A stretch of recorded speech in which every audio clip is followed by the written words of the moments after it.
ครับก็ขอกราบสวัสดีท่านผู้ชมทุกท่านเลยนะครับก็อยู่ผมในรายการปาล์มเกมเมอร์นะครับนะครับวันนี้จะมาสอนโกงเพชรนะครับจะเป็นยังไงนะครับเดี๋ยวเราไปดูกันเลยดีกว่าครับนะเราไปดูกันนี่ครับผมก็เผลอขุดไปนะครับก็ต้องมีพิกแอดนะครับออกมานี่ปึ๊บนี่แล้วก็ไปขุดเพชรนะครับนี่ก็ได้เพม2 อันเมื่อกี้ผมเผลอขุดไปนิดนึงเราต้องเตรียมให้ได้10 อันนะครับได้นะครับแบบโกงเพชรอะไรแบบนี้ผมก็จะมาสอนนะครับวันนี้นะครับวันนี้เป็นหวัดไม่ค่อยสบายนิดนึงครับเสียงเลยเปลี่ยนไปนะครับ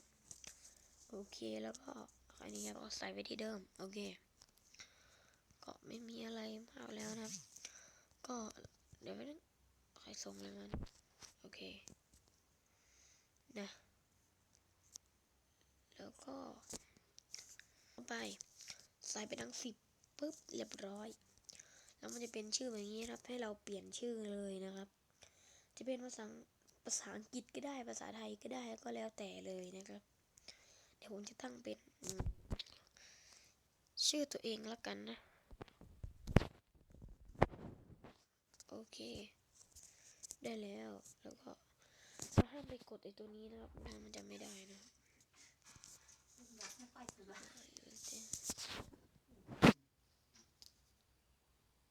นะครับโอเคแล้วก็จะไปกดตรงนั้นนะครับให้กดตรงนี้นะครับนี่ครับนี่มันจะขึ้นว่าปาล์มเกมเมอร์นะครับนี่นะครับโอเคแล้วจากนั้นแล้วก็ตัวคราฟเลยผมจะคราฟให้ดูก่อนนะครับว่ามันไม่ลดจริงนะครับดู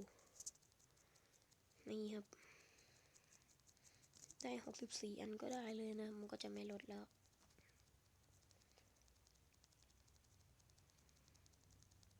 โอเคเนี่ย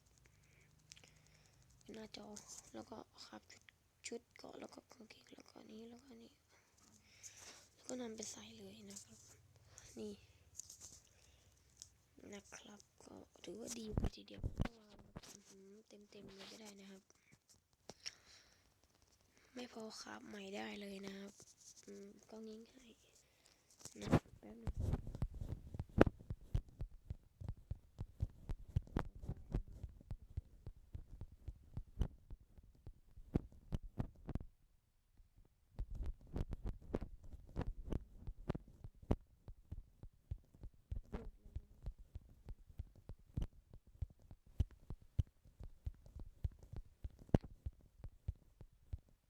โอเคหมดแล้วข้อนี้ครับ